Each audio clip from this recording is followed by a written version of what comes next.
So today is Sunday, so that makes tomorrow Monday, and tomorrow we're going to do the Suspension Bridge Trail at Pekasa.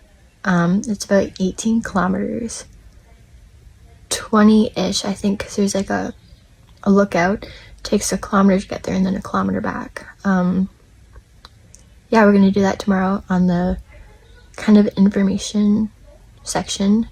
It said it should take about 9 hours, so we will probably take a lot longer. We're going to take lots of breaks, take lots of pictures, so probably going to take some extra time.